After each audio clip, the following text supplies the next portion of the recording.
Hey guys, today I got another locale video. This one is going to be on Francois. Hope you guys enjoyed the video and let's get into it. Jean is a former French-Canadian academic at the Duke University. He is also a huge pervert and a train wreck in progress. Jean first appeared in a Trout and Tea drama a while back. His part started when he was debunking a video on some of Krause's embarrassing missteps during his attempts to fight race realism, which shouldn't have been that hard to do, but Kraut is dumb. I'd say before I go any farther, a lot of Jean's videos or videos mentioning him have been unavailable or privated. This, Jean morphed into the head butt kisser for a scam artist known as Gonzalo Lear, known as Coach Red Pill. Why, may you ask? All because Coach Red Pill took his side during the Kraut's YouTube pseudo-intellectual war. He hosted a 2-hour live stream with Gonzalez after being upset that Sergen of Alcalad for allegedly doxing CRP, a man whose personal details have been public forever. This is the part where we get into the sexual degeneracy and potential R wording. So he had kind of a Q&A, and there was a question, is autistic pussy the best pussy?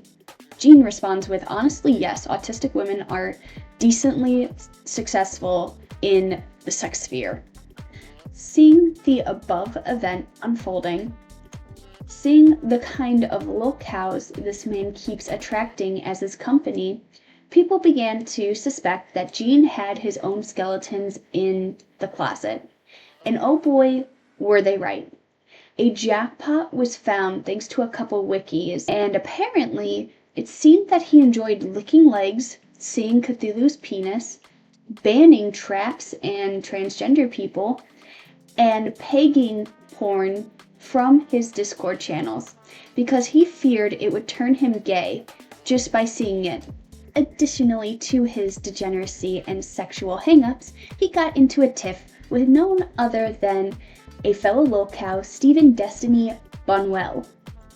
You see, Destiny discovered a little something about Jean. So Destiny found out that Jean was trying to get a 19-year-old woman with a intellectual disability to be his wife, and the girl's father objected to Jean's attempts to deflower somebody with the mental capability of an 11-year-old. On top of this, Jean attempted statutory rape of a literal intellectually disabled woman. Several women have come forward against him with sexual SA claims. The statutory rape is currently in the courts. This is what Jean thinks about the whole entire situation. The second disclose I like to make is that I have experienced with false allegations myself. So this is very personal subject for me, as I have faced very recent multiple false allegations by women in court. And so I've developed some kind of knowledge on how the courts can be used as instruments of abuse by women. Just to give you an idea, I cannot believe that I am stating this while I am not a millionaire nor running for the presidency. I have been faced with more false accusations in court this year than Trump in his whole entire life, as many of my viewers have been sending me messages of support through Twitter, and I want you all to know that I am doing good. I have never contemplated any acts of violence in my life, and none of the claims against me in court have ever been proven. So all of these allegations done is cost an enormous amount of my time of learning the law. As for his academic failure of a career, he, in 2015, would resign from his position at Duke. This position was a research position, so he would do state-funded academic research, and in a Facebook post, he claimed that he was leaving this position due to the fact that he had a son on the way and he wanted to be home with the son. And other reasons is that he didn't like the environment, the highly competitive nature of the scientific research community. He believes it was chickens with no heads, that the research was sometimes being used for notorious purposes, not actual scientific gain.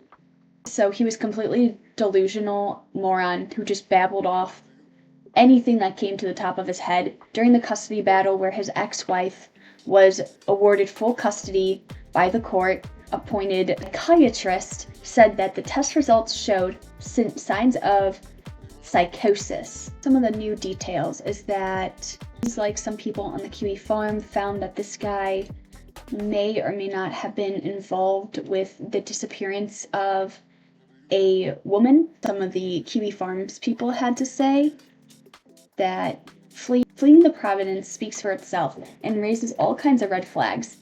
That they let him go at all implies that they don't have shit on him as far as usable evidence. Otherwise, he'd never be allowed to leave the Providence during an ongoing investigation into a missing person, especially given his documented history and behavior.